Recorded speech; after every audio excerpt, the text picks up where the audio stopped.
नमस्कार, स्वागत है आप सभी लोगों का। ये है साल का 242वां दिन। सुबह के 9 बज रहे हैं और आप देखना शुरू कर चुके हैं जी दिल्ली NCR हर 11 पर दिल्ली वाला रेडियो टीवी। मैं आपके साथ हूँ पूजा खंडूरी और मैं हूँ आपके साथ सोनाली राय। हम एक बार फिर से हाजिर हैं हमारे खास कार्यक्रम दिल्ली वाले रेडियो टीवी के साथ। हमारे इस कार्यक्रम में आपको खबर मिलेगी रेडियो और टीवी के गजब कॉम्बिनेशन में, अनोखे लहजे और अलग अंदाज में, जहां आपको खबर सुनाएंगे भी और साथ ही दिखाएंगे भी।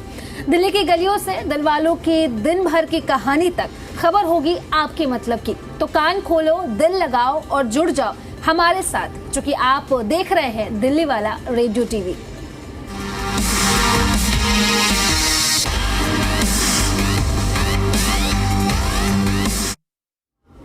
चलिए तो इस कार्यक्रम की शुरुआत करते हैं सोनाली, और सबसे पहले अपने दर्शकों को बताते हैं सबसे महत्वपूर्ण खबर आज की। दिल्ली की यमुना नदी एक बार फिर से खतरे के निशान को पार कर चुकी है और हर साल की तरह इस बार भी भारी बारिश और पहाड़ों से आने वाले पानी को यमुना का जलस्तर अब बढ़ गया है।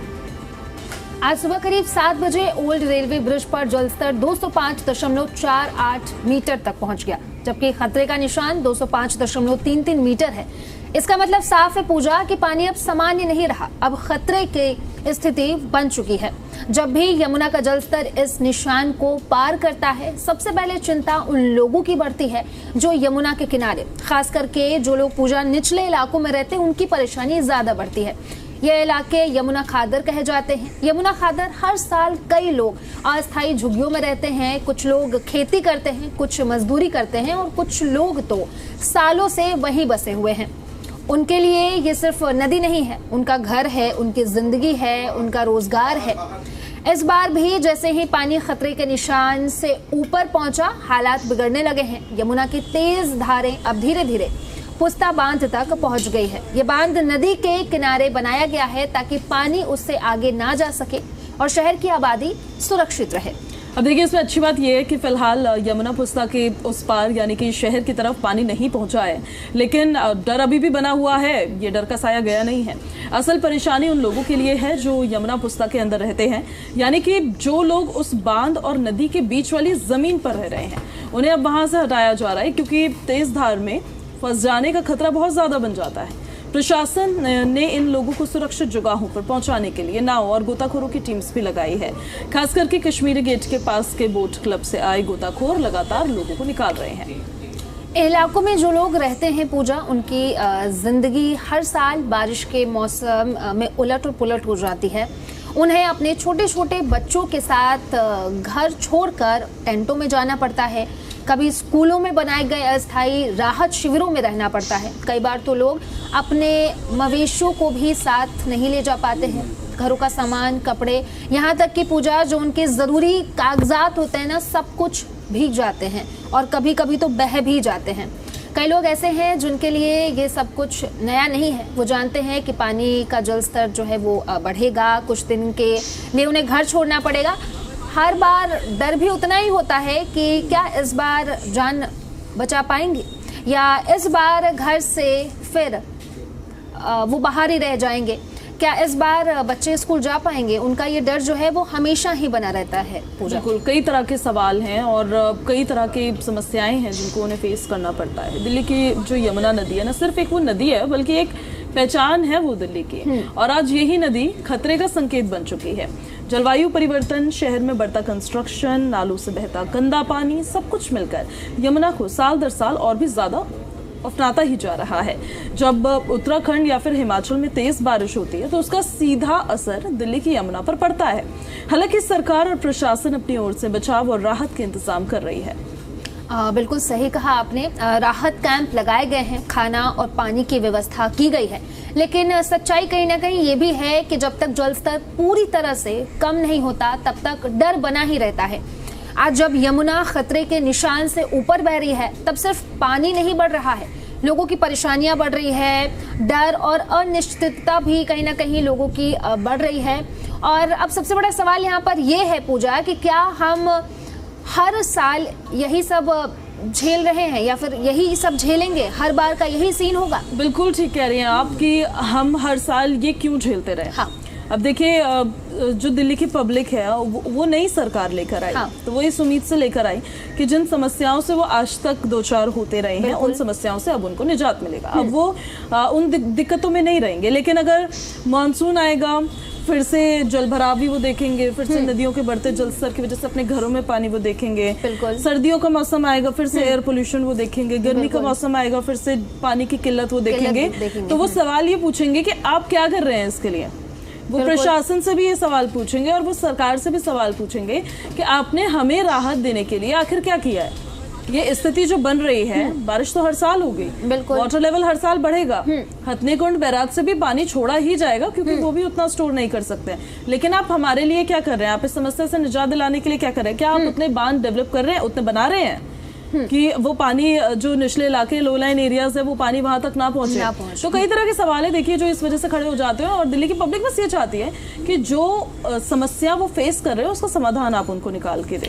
चाहे आप स्थायी समाधान निकालें, चाहे आप परमानेंट समाधान निकालें, लेकिन अगर उस वेदर में उनको परेशानी हो रही है तो उनके लिए कुछ ना कुछ समाधान निकालें। बिल्कुल सही कहा आपने पूजा। और हमने अभी भी आप लोगों को बताया कि जो निचले इलाकों में लोग रहते हैं ना, उन्हें बहुत ज्यादा परेशानी होती है। उन्हें अपना घर छोड़ना पड़ता है, बच्चों की पढ़ाई उन्हें कॉम्प्रोमाइज करना पड़ता है। ये बहुत बड़ी बात है।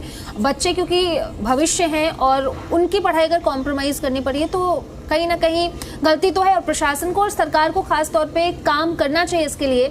और जो निचले इलाके में लोग रहते हैं कम से कम उनके लिए तो एक स्थायी व्यवस्था वो करनी ही चाहिए सरकार को। इस बार प्रशासन की तरफ से स्थायी व्यवस्था की भी जा रही है। उन्होंने बाढ़ राहत कैंप्स बनाए स्पेशली तब जब खतरे के निशान को यमुना का जल स्तर क्रॉस कर गया और पानी घरों तक पहुंचने लगा, तो राहत शिविर कैंप्स बनाए गए। लेकिन क्या उनको पूरी व्यवस्थाएं वहां पर मिल पा रही है? क्योंकि जब बाढ़ आती है या बाढ़ का पानी आता है, आपका सामान भीग जाता है, तो आपका पूरा जनजीवन अस्त व्यस्त हो जाता है। आपका रहने का, खाने का, पीने का, आप कोई बीमार हो रखा है तो उसके लिए दवाओं का, रोजमर्रा की जिंदगी में वॉशरूम्स का, बहुत मतलब जो रेगुलर डेज में आप काम करते हैं वो हर एक व्यवस्था प्रशासन को आपके लिए करनी होगी। लेकिन क्या वो उतना पॉसिबल है? उतना तो पॉसिबल हो नहीं पाता है। तो लोग अल्टीमेटली परेशानी होते हुए नजर आते हैं। लेकिन इस बार दिल्ली सरकार ने दावे तो किए थे, कहा था कि इस बार अगर ऐसी स्थिति बनती है तो ज्यादा इश्यूज लोगों को फेस नहीं करने पड़ेंगे। दूसरी एक सबसे बड़ी चीज ये है कि बाढ़ का पानी आएगा तो उसकी निकासी कितनी जल्दी होगी? वहां पर जो नालियां हैं उसको कितना साफ किया है आपने? उस ड्रेनेज सिस्टम को कितना ठीक रखा है आपने? कितना वो ड्रेनेज सिस्टम तैयार है उस के पानी के लिए? ये भी देखना बहुत जरूरी होता है। बिल्कुल सही कहा पूजा आपने। आप देखिए वाटर लेवल तो बढ़ा ही है, लेकिन आज दिल्ली और एनसीआर के लिए बारिश का भी अलर्ट जारी किया गया है। तो दिल्ली एनसीआर में आज मौसम कुछ अलग अंदाज में नजर आ रहा है। आसमान में बादल तो छाए हुए हैं, हवाओं में नमी है और हर किसी को लग रहा है कि किसी भी वक्त तेज बारिश जो है वो शुरू हो सकती है। लेकिन अब तक बारिश शुरू नहीं हुई है। लोग टकटकी लगाकर बैठे हैं, आसमान की ओर देख रहे हैं कि कोई कह रहा है कि आज बारिश हो सकती है, कोई कह रहा है कि नहीं भाई आज बारिश नहीं होगी। और बाहर का मौसम अगर हम बात करें तो ऐसा लग रहा है कि बारिश होगी। और मौसम विभाग ने भी कहीं ना कहीं यही जताया है कि आज बारिश हो सकती है। और आज तो रविवार के दिन है, जो लोग अपने घर में छुट्टी मना रहे हैं, वीकेंड है, उनके लिए तो बहुत ही अच्छा हो जाएगा अगर ये बारिश हो जाएगी। तो हालांकि उस बारिश से हमें जरूर परेशान होना होगा जब हम अपने दफ्तर से बाहर निकलेंगे और अपने घर की तरफ जाएंगे। हालांकि मौसम विभाग यानी IMD ने क्या संभावनाएं जताई है वो जरा हम आपको बता देते हैं। 31 अगस्त को दिल्ली NCR में हल्की से मध्यम बारिश हो सकती है और कुछ इलाकों में गरज के साथ छींटे पड़ने की संभावना है। यानी कि बारिश तो जरूर होगी, इसलिए खुश हो जाइए आप। लेकिन समय को लेकर कोई पक्की गारंटी नहीं है कि किस समय पर बारिश होगी, क्योंकि आसमान में मैंने देखा भी, मैं बाहर गई थी, काले बादल तो छाए हुए हैं और सबसे अच्छी चीज ये हवा भी चल रही है। तो पूर्वी दिल्ली, शाहदरा, दक्षिण पूर्वी दिल्ली और सेंट्रल दिल्ली जैसे इलाकों के लिए येलो अलर्ट जारी किया गया है। येलो अलर्ट का मतलब ये होता है कि मौसम सामान्य नहीं रहेगा, थोड़ी सी सावधानी जरूरी होगी। तो कैसा है इस वक्त का मौसम, आप बताइए जरा। जी बिल्कुल, अभी फिलहाल आसमान में मोटे मोटे बादल छाए हुए हैं, सूरज गायब है, लेकिन गर्मी का एहसास अब भी है। हवा में हल्की सी नमी है पूजा, और उमस इतनी है कि पंखे और कूलर भी कुछ खास राहत नहीं दे पा रहे हैं। कुछ लोग सुबह से तैयार बैठे हैं, जैसे ही बारिश शुरू होगी बालकनी में बैठेंगे चाय पकौड़ों के साथ। बिल्कुल सही कहा आपने। हम तो ऑफिस में और दफ्तर में बैठे हुए तो हम मजा नहीं ले पाएंगे, पर क्या पता अगर शाम को बारिश हो जाए तो दफ्तर से जाने के बाद हम चाय पकौड़े का लुत्फ उठा सकते हैं। लेकिन अब तक बादलों ने बस माहौल बनाया है, बरसे नहीं है। पिछले दिनों का असर अब तक बरकरार है। दिल्ली वालों को बारिश से डर भी है और प्यार भी है, क्योंकि दिल्ली में तो देखिए कोई भी वेदर हो एक्सट्रीम होता है, चाहे जो भी हो, गर्मी हो, सर्दी हो या मानसून सीजन हो। कुछ दिन पहले जो मूसलाधार बारिश हुई थी उसने कई इलाकों को पूरी तरह से डुबो दिया था। सड़कें तो सारी पानी में डूब गई थी, सड़कों पर गाड़ियां फंस गई थी, स्कूल कॉलेजेस बंद करने पड़े थे, ऑफिस पहुंचने में घंटों लग गए थे। इसलिए अब लोग सोच समझकर बाहर निकल रहे हैं। हालांकि आज के दिन की सबसे अच्छी बात यह है कि आज संडे है। हर किसी के मन में एक ही सवाल रहता है, बारिश होगी नहीं होगी, अगले कुछ घंटे कैसे रहने वाले हैं। आईएमडी का अनुमान ये है कि आज देर शाम या रात को बारिश हो सकती है, गरज के साथ छींटें गिर सकती है, हल्की से मध्यम बारिश की संभावना है और कुछ इलाकों में तेज बौछारें भी आ सकती है, खास करके अगर बादल ज्यादा घने हो गए हो तो। अब देखिए कुछ लोग ऐसे भी होते हैं, वो तो चाय पकौड़े खाएंगे। कुछ लोगों को बारिश के मौसम में बारिश में भीगने में बड़ा मजा आता है। आप बारिश में भीगे हैं कभी? बहुत बार। बचपन में तो मम्मी से मार भी खाई इस बात के लिए, क्योंकि भीग तो जाती थी लेकिन साथ ही साथ मिट्टी के साथ खेल आती थी। आपके साथ कभी ऐसा हुआ? मैं भीगी हूँ बारिश में, लेकिन मैं अपनी चॉइस से ही भीगी हूँ। मतलब कभी मेरा मन किया तो मैं भीग गई और नहीं किया तो नहीं कभी आपके साथ ऐसा हुआ है पूजा कि स्कूल से आ रही हो और अचानक बारिश हो गई हो और आप पूरी भीग चुकी हो, और साथ ही साथ आपकी काश ऐसा होता मेरे साथ तो मुझे बड़ा मजा आता। लेकिन स्कूल से आते वक्त तो मैं कभी नहीं भीगी, पर यहाँ ऑफिस से घर जाते वक्त जरूर भीगी थी। एक दिन अच्छा खासा भीगी थी, और लेकिन मुझे बड़ा मजा आया क्योंकि मुझे घर ही जाना था। लेकिन आप सोचिए परेशानी उनके लिए होती है जो घर से निकल रहे हैं और आते वक्त दफ्तर आते वक्त भीग जाते हैं। पूरे दिन भर उनके जूते गीले रहते हैं। बहुत परेशानी होती है, और दिन भर जूते खोल के घूमना ये बहुत बड़ी बात होती है। हाँ, सही कहा आपने। और बहुत परेशानी भी होती है, नंगे पाँव पूरे हर जगह घूमो, खाना भी खाने जाना है तो नंगे पाँव जाओ, बहुत परेशानी होती है लोगों को। तो देखिए इसलिए जो लोग ऑफिस या बाजार जाने की सोच रहे हैं या जिनका सफर लंबा है, उन्हें छाता साथ रखना ज़रूरी होगा। रात को घर लौटते वक्त थोड़ी सतर्कता भी आपके लिए ज़रूरी ही है। आगे मौसम किस तरीके का रहने वाला है ये भी ज़रा हम आपको बता देते हैं। मौसम विभाग के मुताबिक दिल्ली एनसीआर में अगले 4 से 3 दिन तक आसमान में बादल यूं ही बने रहेंगे, बीच बीच में बारिश होती रहेगी, कभी तेज़ होगी कभी हल्की होगी। यानी कि अब तो आज तो आखिरी दिन है अगस्त का। हाँ। सितंबर के भी जो फर्स्ट वीक है उसमें भी ऐसा ही मौसम रहने वाला है। तापमान 31 से 33 डिग्री सेल्सियस के बीच रहेगा, यानी गर्मी बहुत ज़्यादा नहीं होगी लेकिन उमस रह सकती है। और ये उमस भरी गर्मी तो भैया बहुत खराब गर्मी होती है। सही कहा आपने। अब चलिए एक नजर डाल लेते हैं कि लोगों के लिए क्या सलाह है जब मौसम ऐसा अनिश्चित हो, यानी कि बारिश हो भी सकता है और नहीं भी, तब कुछ छोटी छोटी बातों का ध्यान रखना बहुत जरूरी हो जाता है। यानी कि अपने साथ आप छाता या रेनकोट हमेशा रखें, बिजली के खंभों और पेड़ों के नीचे खड़े ना हो, मौसम अपडेट पर जरूर नजर बनाए रखें, जलभराव वाले रास्तों से आप बचने की कोशिश करें और बाइक या स्कूटर धीरे चलाएं, वरना अगर फिसलेंगे ना तो फिर उठ नहीं पाएंगे। बिल्कुल, बड़ी जोर की चोट लगती है। और जो 2 व्हीलर वाहन होते हैं उनके लिए तो कितना रिस्की होता है जब बारिश के दौरान सड़कों पर पानी भर जाता है। गड्ढे तो पता भी नहीं चलते हैं कितने गहरे गड्ढे हैं या छोटे गड्ढे हैं या फिर क्या, कितने हादसे हो जाते हैं, लोग परेशान हो जाते हैं, उनको चोटें लग जाती है इतनी भयंकर। तो 2 व्हीलर अगर आप चला रहे हैं तो खुद ही अपनी स्पीड पर कंट्रोल रखिएगा, ज्यादा 30 बार खान बनने की जरूरत नहीं है। बिल्कुल। आगे मैंने देखा है ये कि जब जो 2 व्हीलर वाहन वाले होते हैं वो तो रुक जाते हैं किसी जगह पे, जब बारिश तेज होने लग जाती है। जो 4 व्हीलर वाहन वाले होते हैं उनकी रफ्तार बढ़ जाती है, मजा आ जाता है क्योंकि सड़क खुली मिल जाती है। बिल्कुल सही कहा आपने। और जो 2 व्हीलर वाले हैं उनके लिए तो एक ये भी परेशानी होती है कि उन्हें गड्ढों का पता नहीं चलता, नालों का पता नहीं चलता और उसमें जाकर के वो गिर जाते हैं। कभी ऐसा हुआ आपके साथ गड्ढे में गिरी? नहीं ऐसा कभी नहीं हुआ और मैं चाहती भी नहीं हूँ कि ऐसा हो। लेकिन मैंने हाल फिलहाल के दिनों में देखा, हमारी ऑफिस के कुछ कलीग्स ऐसे थे जो सुबह के वक्त में, हम तो अर्ली मॉर्निंग शिफ्ट में आते हैं, सुबह के वक्त में दफ्तर आ रहे थे, उनको गड्ढे का अंदाजा लगा नहीं और बारिश का पानी उसमें भरा हुआ था और वो गए उसमें और गिर गया। फिर उनको कितनी चोट आई है, फिर वो ऑफिस आके काम भी नहीं कर पाए हैं। तो इस वजह से खुद ही ध्यान रखें भैया अपनी। देखिए अब सरकार तो सड़क जब भरेगी तब भरेगी लेकिन अपनी सेफ्टी का खुद ही ध्यान रखना। दिल्ली एनसीआर का मौसम इस वक्त पूरी तरह से क्योंकि मूड में है, ना तो गुस्से में है ना ही खुश है, बस इंतजार करा रहा है। और दिल्ली वाले भी अब ये आदत बना ही चुके हैं, जब बारिश होगी तब देखा जाएगा। ये देखा जाने वाली सिचुएशन भी दिल्ली के लोगों के अंदर, जो दिल्ली के दिल में होती है ना, ऐसे बोलते हैं कि जो दिल्ली के लोग होते हैं बड़े दिल वाले होते हैं। हर चीज बड़े दिल से सोचते हैं, दिल से करते हैं। तो यहाँ भी मतलब दिल ही लगा रखे हैं उन्होंने। बिल्कुल सही कहा आपने, लेकिन फिलहाल बादल कह रहे हैं कि बस थोड़ा और इंतजार करो। क्यों? हमें तो काम ही करना है, हमें तो आपको खबरें बतानी है, तो हम तो इंतजार भी कर सकते हैं। हालांकि चाय पकौड़े आपके ठंडे हो जाएंगे, तो आप भी जरा देखते रहिएगा।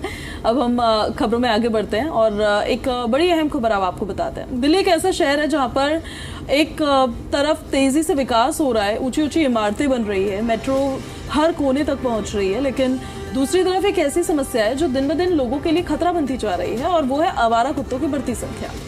दिल्ली के राजीव चौक मेट्रो स्टेशन के सेंट्रल पार्क में राजधानी की नई और दक्षिण दिल्ली की रेजिडेंट वेलफेयर एसोसिएशनों यानी कि RWA ने इस गंभीर समस्या के खिलाफ एकजुट होकर के विरोध प्रदर्शन किया। नारे लगाए गए, लवारिस कुत्तों को हटाओ, देश बचाओ। लोगों का कहना ये है कि जब वो सुबह टहलने निकलते हैं, बच्चों को स्कूल भेजते हैं, बुजुर्ग पार्कों में बैठे हैं या फिर महिलाएं बाहर जाती हैं, हर जगह पर आवारा कुत्तों का डर बना रहता है। कोई गाड़ी से उतरते ही कुत्तों से घिर जाता है, तो कोई पार्क में टहलते समय काट लिया जाता है। बिल्कुल, और 10 लाख से ज्यादा ऐसे डॉग्स हैं, 2000 से ज्यादा रोजाना काटने के मामले सामने आ रहे हैं। पूर्व केंद्रीय मंत्री विजय गोयल, जो कि पिछले 3 साल से इस मुद्दे पर आंदोलन कर रहे हैं, उन्होंने बताया है कि दिल्ली में करीब 10 लाख आवारा डॉग्स है। रोजाना लगभग 2000 लोगों को ये डॉग्स काट रहे हैं। कई बार तो छोटे बच्चों और बुजुर्गों को गंभीर चोटें आती है और उन्हें अस्पताल में भर्ती कराना पड़ता है। गोयल का कहना ये है कि सुप्रीम कोर्ट का आदेश ये कहता है कि डॉग्स की नसबंदी और वैक्सीनेशन के बाद उन्हें फिर से सड़कों पर छोड़ दिया जाए। लेकिन सवाल ये उठता है कि जब वो डॉग्स फिर से लोगों को काटेंगे तो उसकी जिम्मेदारी आखिर कौन लेगा, सुप्रीम कोर्ट या फिर ये डॉग लवर्स जिन्होंने इतना हल्ला मचाया रहता है? बिल्कुल सही सवाल है ये। बिल्कुल सही कहा, और सवाल भी सही है, क्योंकि डॉग लवर्स तो सड़कों पर निकल जाते हैं और जब बारी आती है कि स्ट्रीट डॉग को वो अडॉप्ट करें तो वो बिल्कुल अडॉप्ट नहीं करेंगे। उन्हें कोई विदेशी ब्रीड का कोई कुत्ता चाहिए होता है, और स्ट्रीट डॉग्स आज तो वो सड़कों पर हैं, लेकिन जब कोई कुत्ता किसी को काटता है तो कर लेते हैं कि जी भाई हम तो नहीं जानते, ये कुत्ता ही ऐसा होगा, स्ट्रीट डॉग है ये तो। हाँ, ये तो स्ट्रीट डॉग है और ऐसा करेंगे ये। तो देखिए, विदेशों जैसी नो डॉग ऑन स्ट्रीट नीति की मांग की जा रही है। विजय गोयल ने कहा है कि अब समय आ गया है कि भारत में भी विदेशों की तरह एक नीति लाई जाए, जहां नो डॉग ऑन स्ट्रीट यानी कि सड़कों पर कोई आवारा कुत्ता नहीं होगा। इसके लिए शेल्टर होम यानी कि पशु आश्रय बनाए जाएं, जहां इन कुत्तों को सुरक्षित रखा जा सके। तो इससे देखिए, ना तो इंसानों को डर होगा फिर, ना ही डॉग्स को भूखा या फिर उनको मार खाने का कोई खतरा रहेगा। जो डॉग लवर्स है उन पर भी उन्होंने गंभीर आरोप लगाए हैं। उनका कहना ये है कि कुछ डॉग लवर्स जो सुप्रीम कोर्ट के आदेश को अपनी सुविधा के अनुसार इस्तेमाल करते हैं, आम लोगों को डराते हैं, कुत्तों को खाना खिलाने के लिए उकसाते हैं और शिकायत करने वालों के खिलाफ FIR दर्ज करवाते हैं। उन्होंने हाल ही में केंद्रीय पशुपालन मंत्री से भी मुलाकात की और ABC यानी कि एनिमल बर्थ कंट्रोल नियमों को खत्म करने की मांग की, क्योंकि उनका कहना यह है कि ये नियम जमीन पर ठीक से लागू हो ही नहीं रहे हैं। इसका नुकसान आम जनता को हो रहा है। स्थानीय लोगों की पीड़ा ये है कि प्रदर्शन में मौजूद लाजपत नगर के जो गीता कालरा है, उन्होंने बताया कि उनके इलाके में कुत्तों की संख्या बेकाबू हो गई। अगर कोई उन्हें खाना खिलाने से मना करे तो कुत्ता प्रेमी गाली गलौज तक करने लग जाते हैं। माहौल इतना तनावपूर्ण हो जाता है कि लोग शिकायत करने लगते हैं। अभी हाल फिलहाल में एक वीडियो आपने सोशल मीडिया पर देखी होगी, एक महिला थी जो डॉग्स को खाना खिला रही थी और एक आदमी थे जिन्होंने उनको जाकर कुछ कहा। हाँ। और आदमी ने तो ये बोला कि महिला ने उन पर हाथ उठाया, फिर उसके बाद वो जो आदमी था उसने महिला पर हाथ उठाया और वो मारते मारते काफी दूर तक उनको लेकर चले गया। हाँ। हालांकि गलत था ये दोनों तरफ से हाथ उठाना। हाँ। लेकिन डॉग्स के लिए आप एक दूसरे के ऐसे दुश्मन बन जा रहे हैं, तो इसके लिए बहुत जरूरी होता है कि एक स्पेसिफिक वो हो, तरीका हो, जिस वे में, जैसा सुप्रीम कोर्ट ने भी कहा कि जो MCD है, जो निगम है, वो स्पॉट्स को चिन्हित करे कि आप डॉग्स को केवल इसी जगह पर खिला सकते हैं। हाँ। अब आप हर गली में, हर सड़क पे, हर जगह पे डॉग्स के लिए खाना डाल देंगे। हाँ। तो वहां से आम लोगों को गुजरना है। वो डॉग अगर ये सोचे कि ये मेरा खाना खतरे में आ रहा है इस इंसान की, इसलिए तो भौंकते हैं वो। हाँ।